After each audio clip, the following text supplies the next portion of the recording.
entrando a nuestro último tema en esta noche.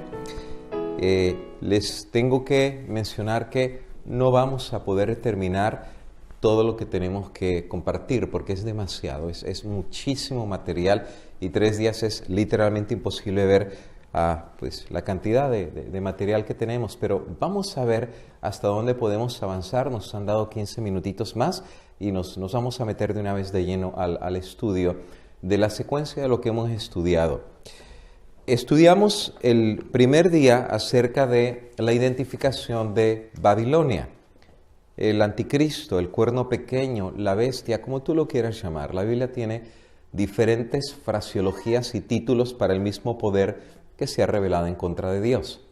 El día de ayer estudiamos los maestros del error, en donde hablamos un poquito acerca de la reforma protestante, hablamos de la apostasía de la iglesia y cómo Dios levantó a sus campeones para cuando más oscuridad había en este mundo, Dios a través de sus estrellas, de sus campeones, levantó la verdad de la palabra del Señor. Y se cumplió. Literalmente, lo que Jesús dijo, conoceréis la verdad y la verdad os hará libres. Nosotros hemos sido libertados, por eso estamos aquí. Por eso no estamos en el mundo con las tradiciones paganas del mundo, las ideas del mundo y sobre todo hemos puesto nuestros pies en la plataforma de la verdad. Y yo podría decir, alabado sea el nombre del Señor, porque la verdad ha hecho la diferencia en nuestra vida. Si no tuviéramos esta verdad, estaríamos igualito que el mundo que no conoce de Dios. Sin embargo, el día de hoy vamos a estudiar el efecto. Recuerdan que estudiamos con ustedes que la Iglesia en el Concilio de Trento en el año 1540 convocó una asamblea mundial de sus cardenales, obispos y sacerdotes para poder ver qué iban a hacer con estos que se estaban levantando para levantar la verdad de la palabra del Señor. 3 decisiones se tomaron, ayer las estudiamos. La primera fue la reaparición o resurgimiento de la Santa Inquisición. Desde el año 1200 la Iglesia ya venía matando a aquellos que estaban pensando en contra de la Iglesia y una vez más en el Concilio de Trento se vuelve a encender el fuego de la persecución. Millones de personas habrían de morir en los siglos que habrían de pasar y de eso, en parte esto provocó que los peregrinos llegaran a Estados Unidos, trayendo la verdad para no perecer en la Santa Inquisición en Europa y que esa luz no fuera apagada. La segunda cosa que estudiamos que la Iglesia contraatacó fue la creación del índice, le añadió libros a la Biblia. Y ya estudiamos que muchos de esos libros son apócrifos, no son verdaderos, ni siquiera los judíos, estudiantes y rabínicos aceptan esos libros. Tampoco los protestantes. Ninguna iglesia que yo conozca, ni la iglesia luterana, anglicana, apostólica, pentecostés, bautista, adventista, ninguna los acepta, solamente la iglesia católica, porque contiene apoyo a sus doctrinas que no están sustentadas con la Biblia. Y la tercera cosa que hizo el Concilio de Trento fue la institución o la oficialización de la institución de la Sociedad de Jesús, los jesuitas.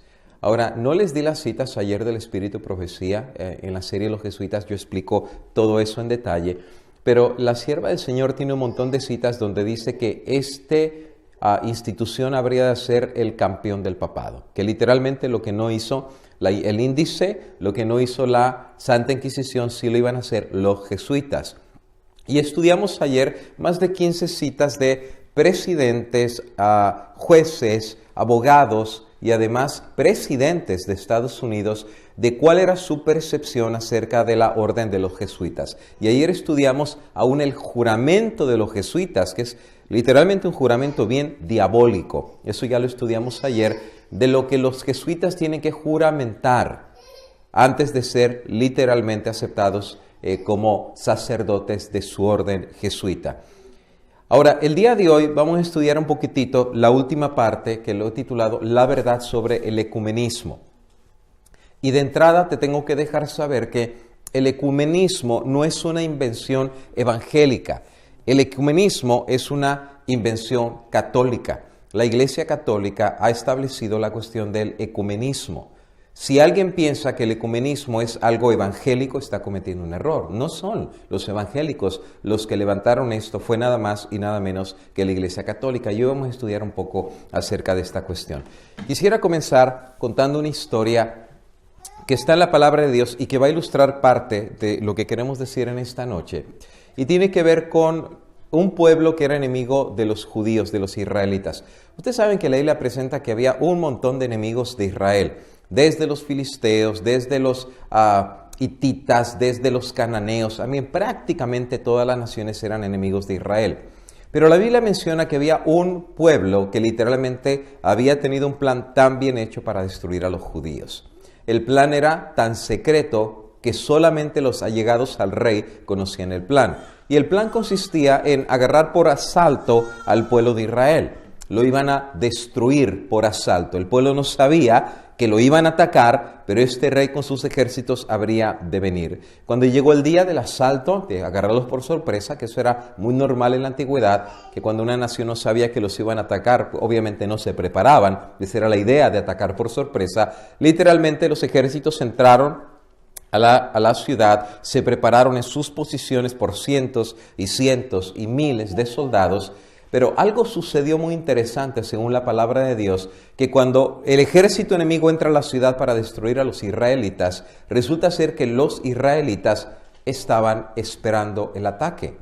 Estaban con espadas, estaban con jabalinas, con escudos, con caballos y con hombres de guerra. Y resulta ser que cuando ellos iban a atacar la ciudad, los judíos salieron y contraatacaron. Y de hecho, la Biblia explica que los que fueron realmente sorprendidos no fueron los judíos, fueron los enemigos de Israel. Ahora, después de tratar de atacar a los judíos, literalmente tuvieron que huir. Cuando llegó la noticia al rey, enemigo de Israel, el rey estaba enfurecido, ya te puedes imaginar.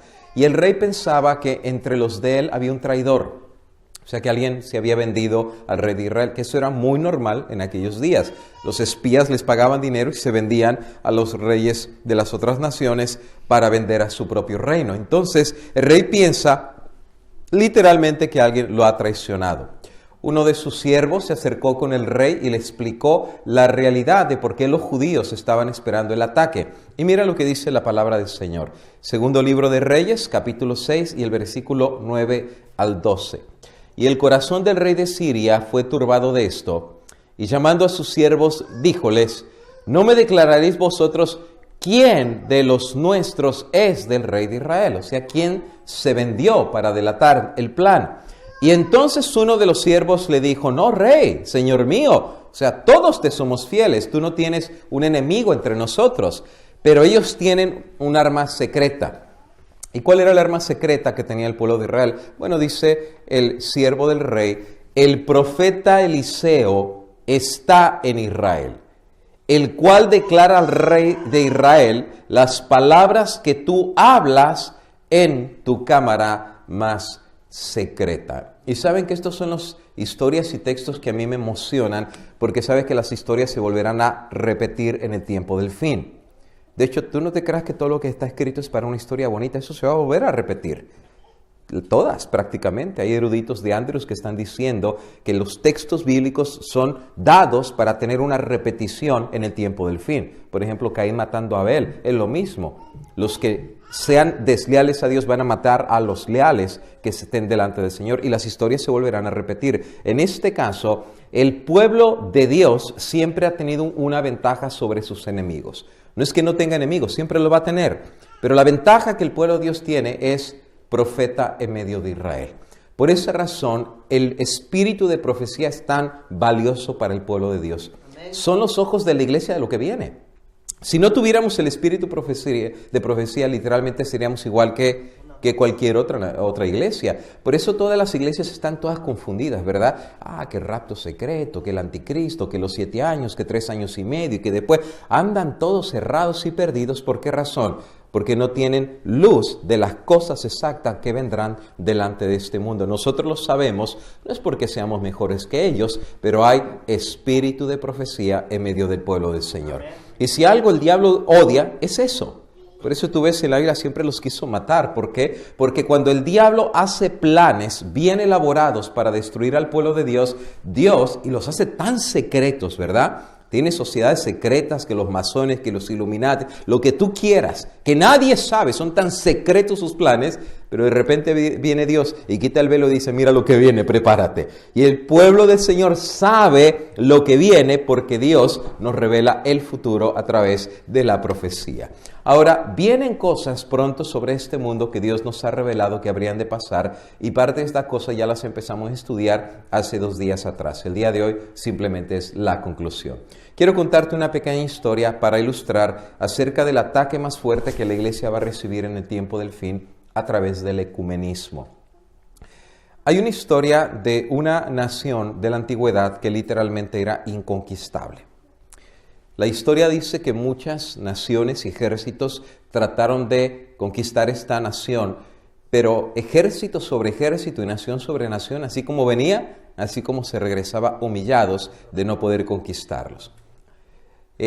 Parte de la razón por lo que no los conquistaban era por la estrategia en donde estaba ubicada la ciudad. Estaba en la cúspide de una cima de roca, estaba rodeada por tremenda muralla gigantesca con acero que habían levantado, y en la parte de atrás había rocas y un precipicio. Ahí que literalmente era imposible conquistar la ciudad. Pero resulta ser que un día un ejército tomó la decisión de literalmente conquistarla. Donde otros habían fallado, ellos iban a tener victoria. Y vienen cientos de barcos de guerra, cientos de carros y carruajes de a caballo, miles de soldados con espadas y con armas, y literalmente vienen con todo para poder atacar a la ciudad. Están peleando por varios días, y la historia dice que después de varios días se dieron cuenta que literalmente la ciudad era inconquistable. Literalmente tocaron la trompeta y se fueron todos los ejércitos. Los barcos se retiraron, los ejércitos también y los caballos. Y entonces los que estaban en la ciudad, cuando vieron que el ejército se retiraba, dieron el anuncio a los concejales y hubo alegría en la ciudad. Un ejército más que ha sido vencido por nosotros. Pero resulta ser de que al otro día algo interesante sucedió, porque enfrente de la ciudad el ejército enemigo había dejado algo frente a los muros de la ciudad. Era un supuesto regalo que les había dejado reconociendo su superioridad, y era una esfinge, era una estatua, era un monumento de madera, era un animal, era un caballo. Pero no era un caballo de tamaño regular, era un caballo gigantesco que tenía ruedas. Cuando los soldados dieron la noticia a los concejales de la ciudad, empezaron a debatir qué hacer con el caballo. Algunos dijeron, quemémoslo. Tirémosle una saeta con fuego y prendámosle fuego, quemémoslo, no queremos nada que ver con ellos. Pero otros dijeron, ¿pero por qué vamos a quemarlo? Metámoslo a la ciudad, será un monumento de nuestra superioridad. Pongámoslo en el centro de la plaza y cuando la gente lo vea, va a saber que nosotros éramos superiores a ellos. Y esa idea les gustó, ¿no? ¿Y qué es lo que hicieron? Abrieron las puertas de la ciudad y metieron dentro de la ciudad al famoso caballo de Troya. Hubo celebración, hubo alegría, bebieron, tuvieron fiesta hasta altas horas de la noche. Y finalmente en la madrugada todo el mundo se regresó a sus casas para descansar y para dormir. Los soldados empezaron a cuidar a los muros otra vez. Y resulta ser que cuando todo el mundo estaba dormido y no estaba poniendo atención, algo sucedió. El caballo literalmente no era un monumento. Dentro del caballo, porque el caballo estaba hueco, había soldados altamente entrenados. No metieron a cualquiera, metieron soldados que estaban bien entrenados y tenían una misión y un objetivo. El objetivo era levantar las puertas de acero de la muralla de la ciudad. Resulta ser de que el ejército no se había retirado del todo. El ejército solamente se retiró lo suficiente para que los de la ciudad pensaran que se habían ido. Cuando a la medianoche salieron los hombres del interior del caballo, de una forma rápida bajaron por sogas, mataron a los que estaban custodiando las puertas de la ciudad y con una saeta encendida cruzándola por sobre la ciudad, el ejército enemigo al ver la saeta supo que era la señal que las puertas estaban levantadas, regresaron y comenzaron a entrar dentro de la ciudad. cuando los de adentro se dieron cuenta que estaban siendo literalmente invadidos y que las murallas habían sido penetradas porque las puertas habían estado levantadas, quisieron contraatacar, pero ya era demasiado tarde. El enemigo estaba dentro de la ciudad.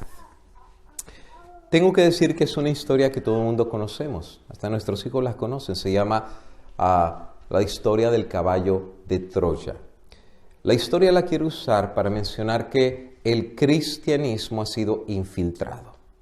Hay un caballo de Troya que hace rato que se metió dentro de las iglesias cristianas. Y eso ya lo estudiamos el día de ayer. Ayer por 2 horas les expliqué la forma como Satanás ha penetrado la iglesia como termitas para destruirlas desde adentro.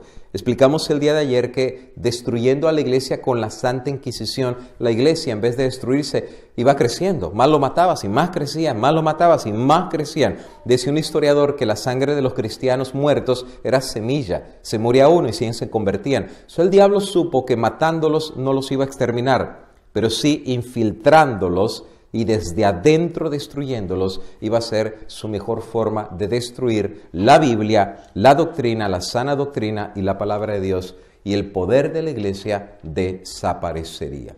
Ayer estudiamos que precisamente aquellos que habrían de infiltrarse en las iglesias cristianas habría de ser la organización de los jesuitas.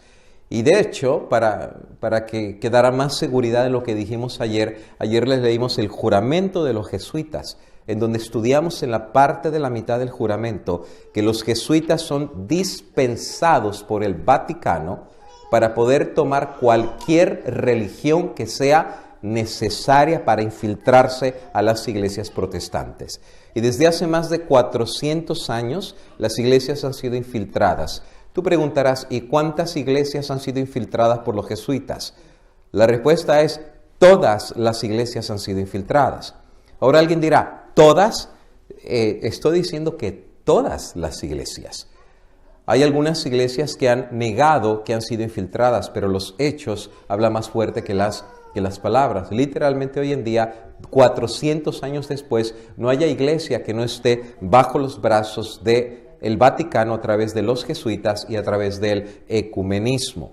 Ahora, es interesante notar que en la historia, 400 años después de que nace la orden de los jesuitas, históricamente es la primera vez que queda un papa jesuita en el Vaticano. Nunca había quedado.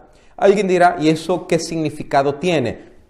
Bueno, obviamente quizás no lo pueden percibir a primera vista, pero es muy importante ver los detalles.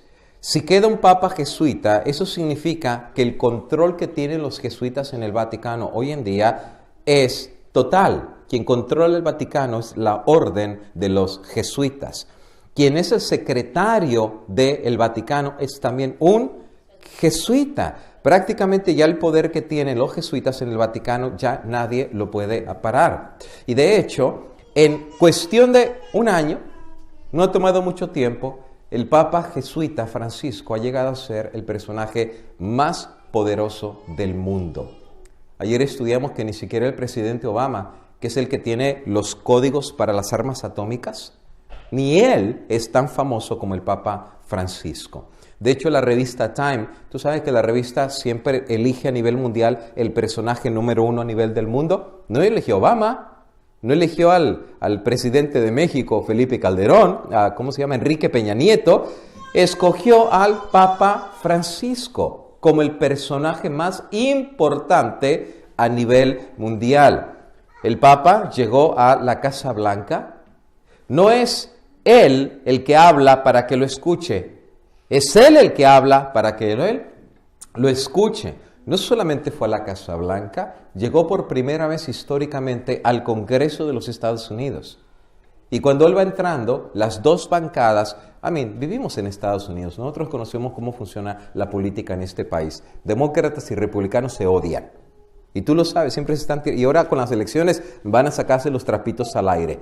Por eso cuando se levanta en la Cámara a hablar un demócrata, los republicanos hasta lo abuchean. Y cuando se levanta un republicano, los demócratas, porque no se quieren. Pero cuando entra Francisco, ¿qué crees que pasó? Las dos bancadas se levantaron a aplaudirle, puestos de pie. Esto es algo histórico.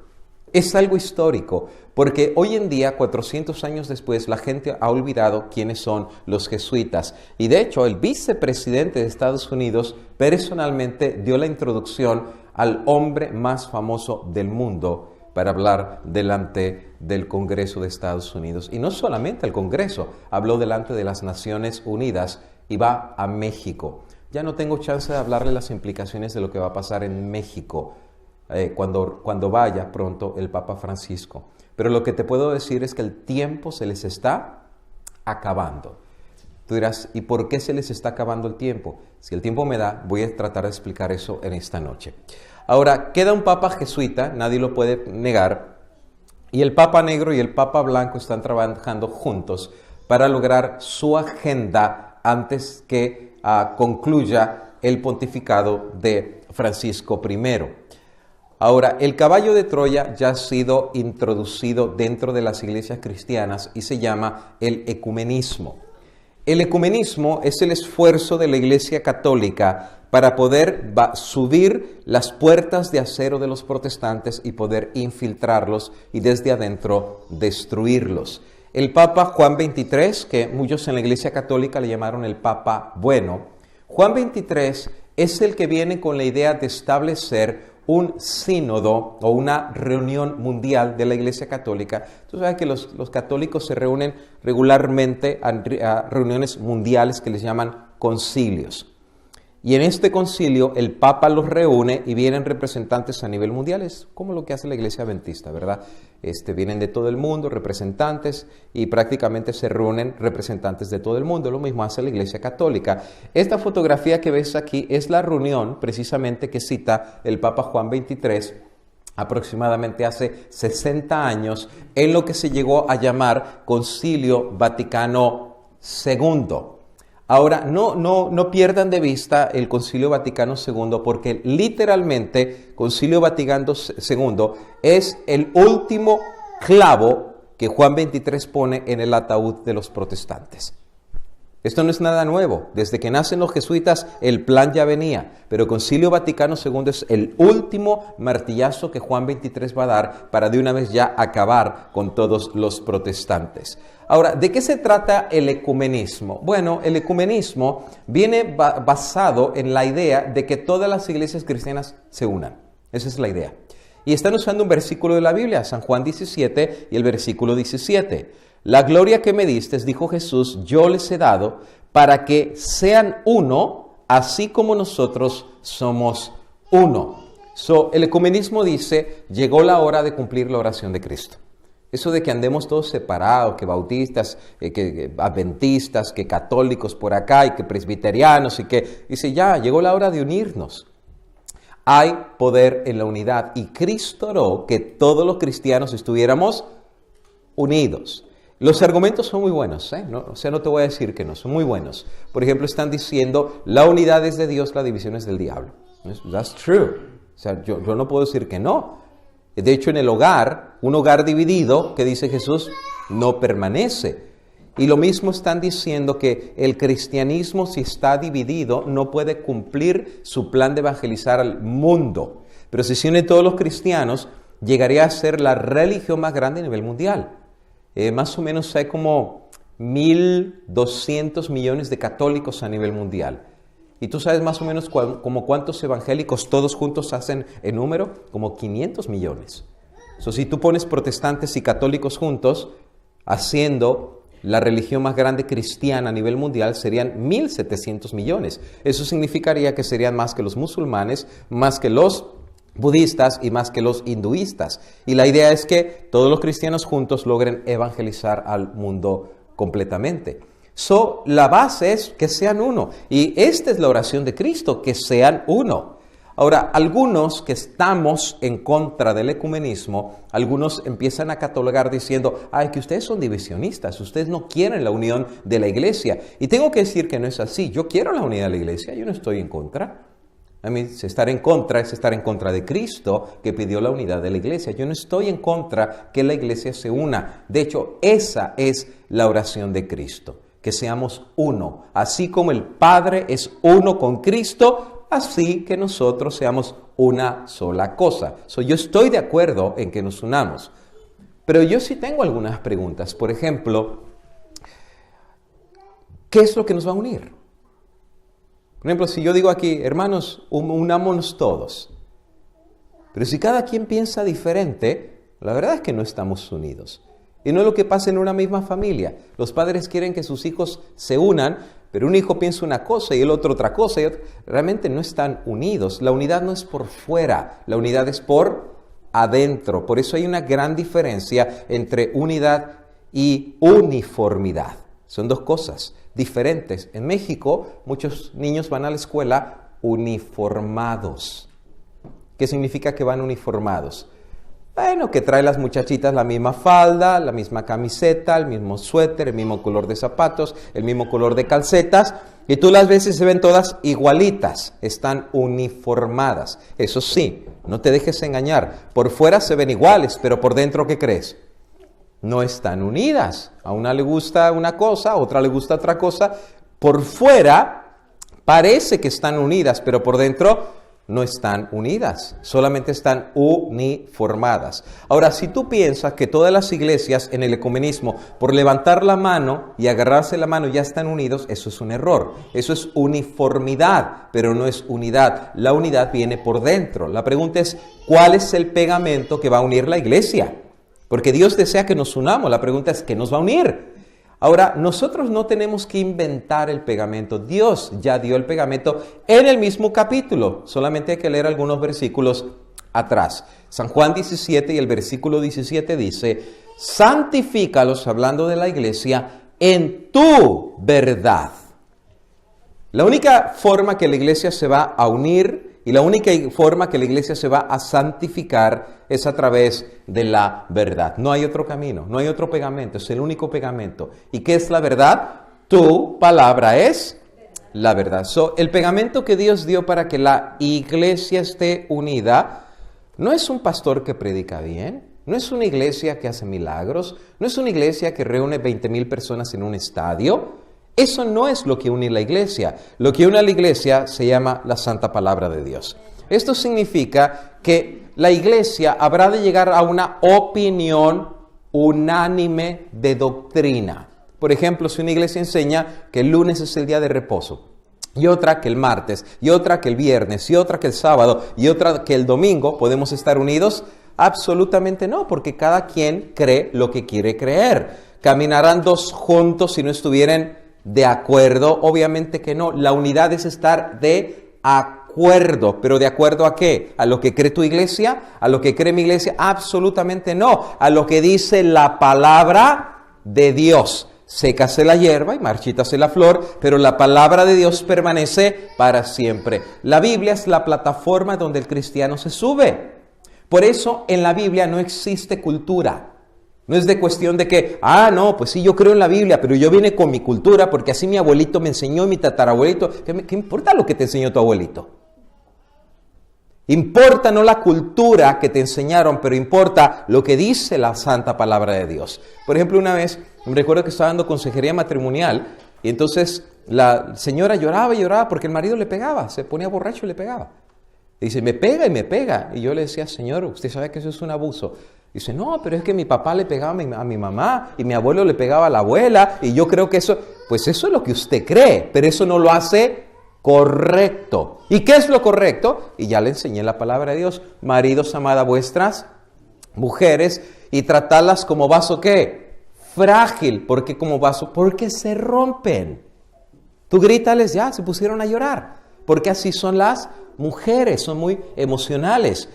Ahora, hay varones que dicen, pero es que yo no las entiendo. Eso no es lo que Dios te mandó. Dios no te mandó a entenderlas, porque no la vas a entender nunca. Si tú quieres entender a una mujer, ya te volviste loco. Tú no puedes entender a las mujeres, porque Dios nunca te mandó a entenderlas. Pero Dios nos mandó ¿a qué? Amarlas. Tú ámalas. No las entiendas, ámalas, dales amor, dales cariño, abrázalas. Eso es lo único que necesitan. Amor y cariño. Ahora, pero es que mi abuelito... ¿Te fijas tú? Hay camino que al hombre le parece derecho, pero aquí la cuestión es esta. O es tu palabra o es la palabra de Dios. O es como tu abuelito te educó o es la palabra de Dios. Y aquí esta es la roca donde se rompen las culturas. Por eso nuestra cultura no es la cultura de un país, es la cultura del reino de los cielos. Esta es nuestra constitución y esto es lo que nos cambia. ¿Cuántas personas no aprenden a tratar bien a sus hijos, a tratar bien a sus esposas? Hasta la comida.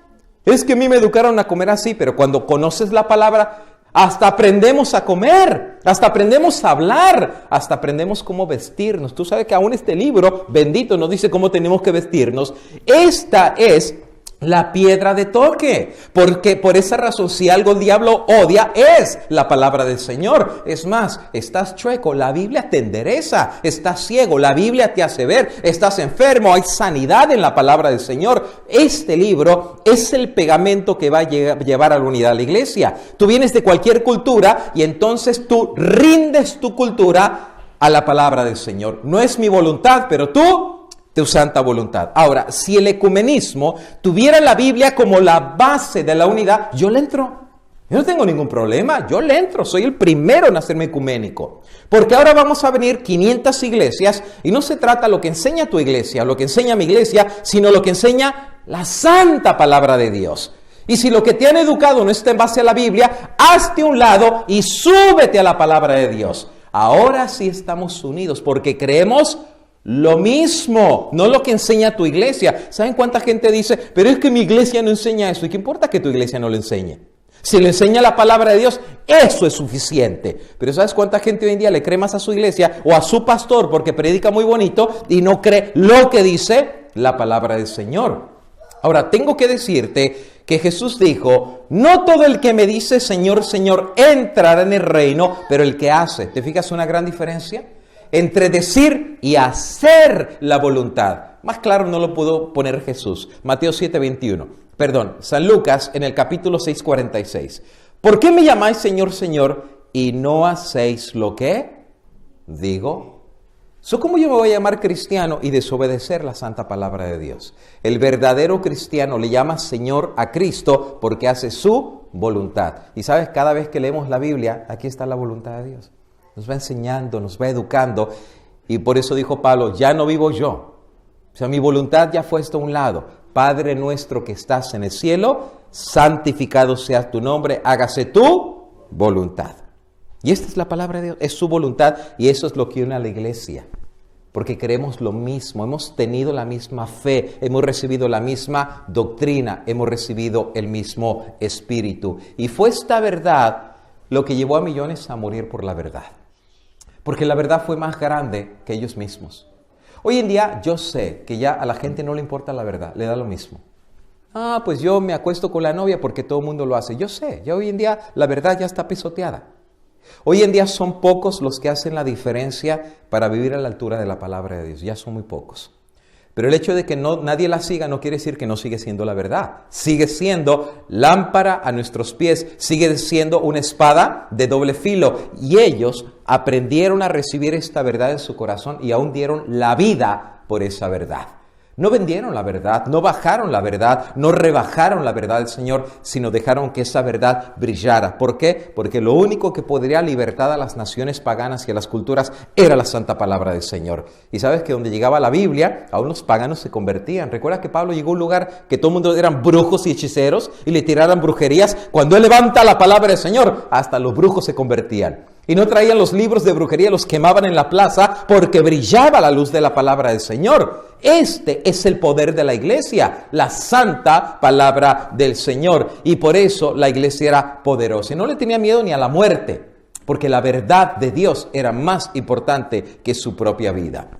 Ahora, Juan 23, cuando establece el concepto del ecumenismo, hace un lado la palabra de Dios. Y la idea de levantar el ecumenismo no es buscar la santa palabra de Dios, sino usar un pegamento de buena voluntad para unirse entre iglesias. No tengo chance de explicarte todos los detalles de Concilio Vaticano II porque el tiempo no me daría, solamente estoy haciendo la base.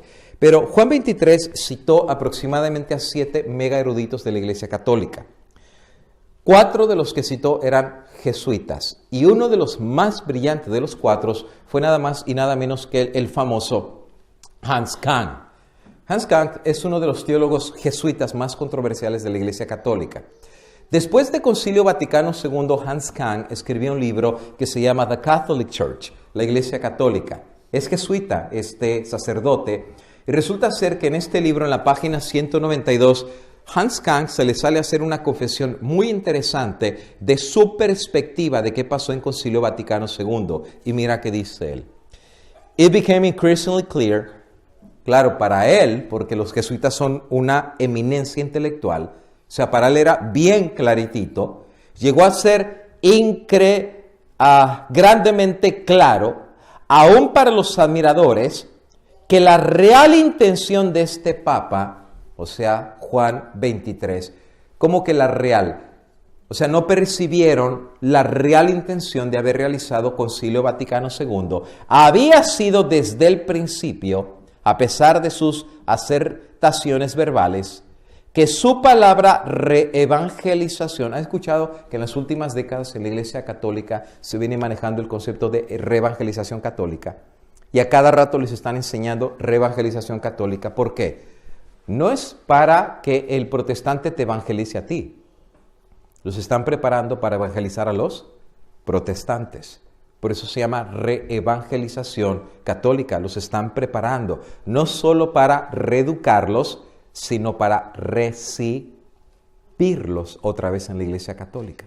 Los están preparando. Por eso el concepto reevangelización les está ayudando al católico que cuando los protestantes regresen, los reciban. Por eso dice, su palabra reevangelización significaba recatolización.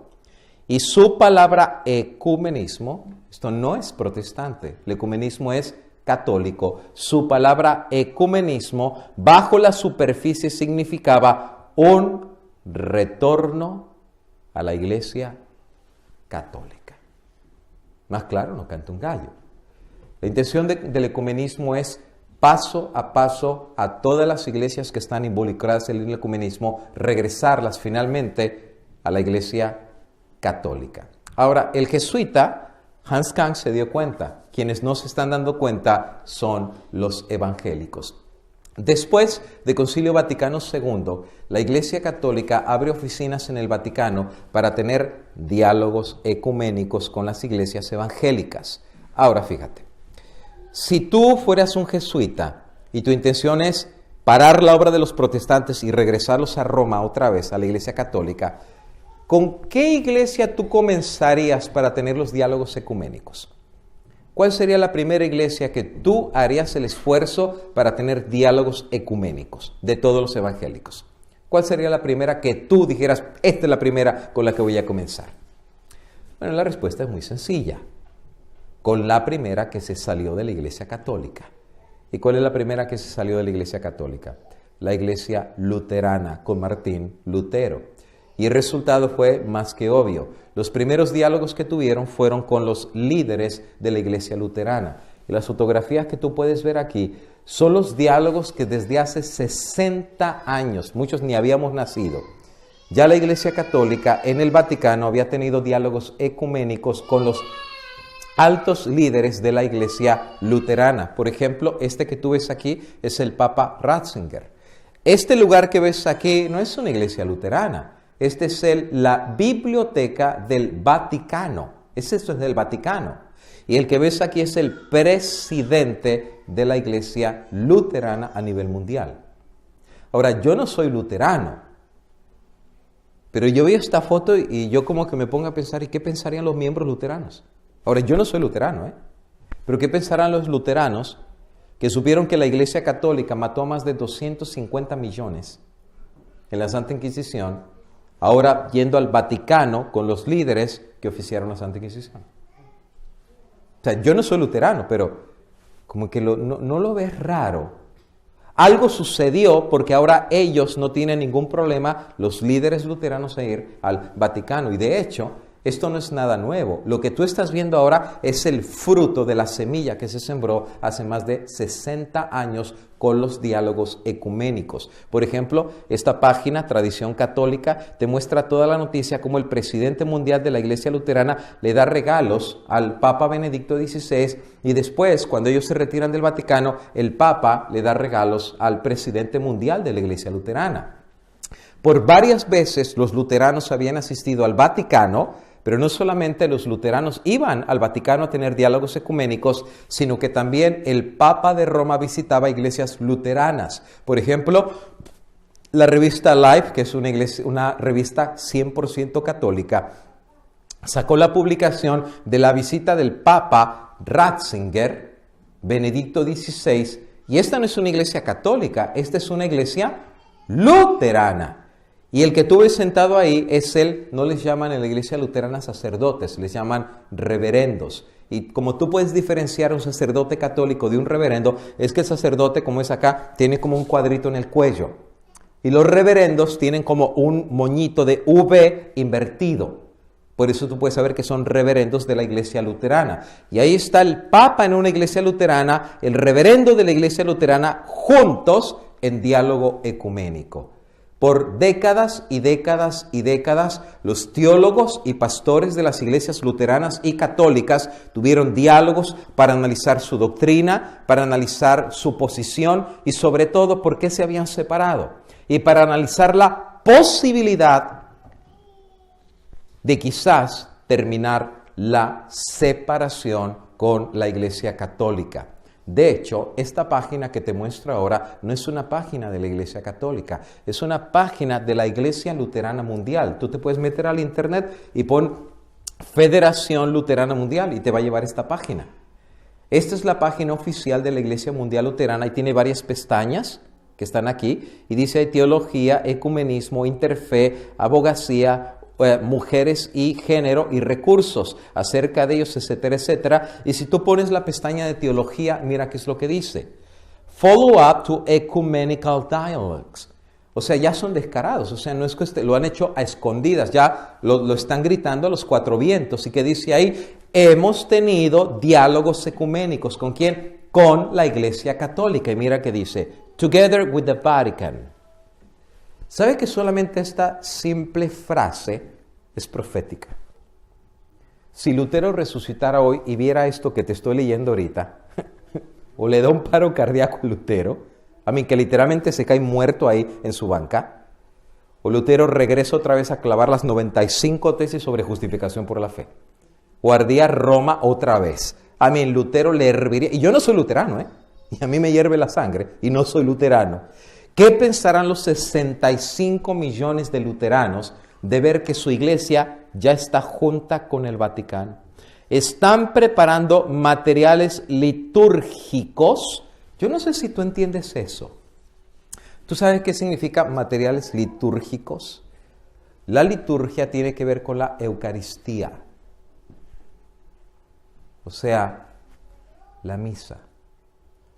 Lo que los evangélicos no se están dando cuenta que el plan final del ecumenismo es que los protestantes regresen a tomar otra vez la hostia. ¿Verás cómo es eso? Así es. ¿O tú qué creías? ¿Que quien iba a cambiar era la Iglesia Católica?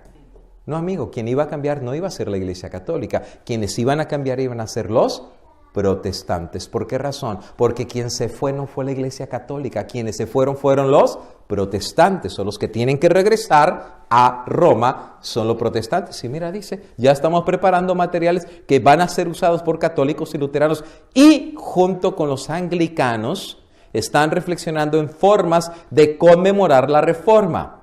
Están preparando materiales para las iglesias para poner en el comité de reconciliación, aún con los menonitas, y están envueltos en planificar otras actividades ecuménicas. ¿Qué significa eso? Que a veces han tenido ya cultos 3 o 4 religiones juntas. No solamente católicos y luteranos, episcopales y anglicanos, luteranos y católicos juntos en una misma reunión ecuménica desde hace más de 50 años.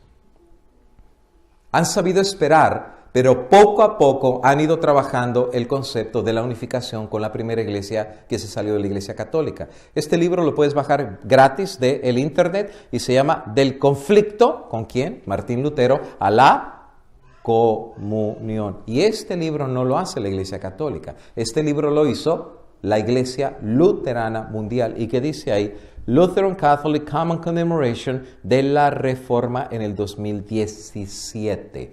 Ahora no pierdas el detalle del 2017. No soy profeta, no estoy poniendo profecía para que nadie diga, vino el pastor Rivera a poner nombre. No, no, no. Pero pon atención al año 2017, porque si va a haber un año que va a marcar el inicio de eventos proféticos en este mundo, es el 2017. Y la razón es porque en el año 2017 se cumplen. ¿Alguien sabe por qué el 2017? ¿Alguien tiene la idea por qué el 2017? ¿En qué año clavó Martín Lutero las 95 tesis de justificación por la fe? 1517. ¿Cuándo se cumplen los 500 años? 5 siglos que Lutero clavó las tesis que rompió a la Iglesia Católica. Precisamente en el año 2017. Por casi 500 años han estado celebrando la ruptura con la Iglesia Católica. Y viene otro año, ruptura con la Iglesia Católica. Otro año y la ruptura. Pero en el 500 aniversario, ¿sabes cuál es la intención de ellos? Quieren hacer una proclamación. Pero ya no una proclamación que la Iglesia está partida, sino finalmente que la Iglesia está unida y reconciliada.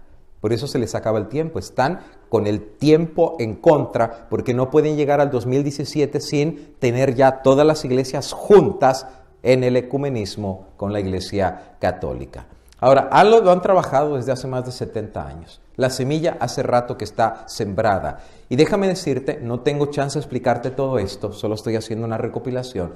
El mismo diálogo que tuvieron con la iglesia luterana lo han tenido con la iglesia anglicana por 70 años también. Tú sabes, los ingleses, todos los ingleses son anglicanos, se separaron de la iglesia católica. Los mismos diálogos los han tenido y para dejártelo bien sencillito, el resultado de esos diálogos por 70 años ha terminado en esta fotografía.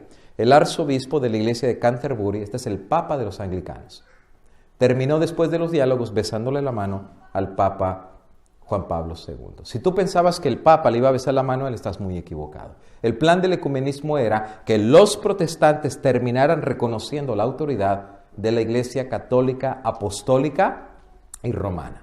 ¿Por qué razón? Porque ellos dicen que la única iglesia que fue fundada por Cristo no es la iglesia anglicana o los pentecosteses. O tú dime que en el ecumenismo, ¿quiénes van a matar a toda la iglesia de 1.500 millones de habitantes? ¿Los pentecosteses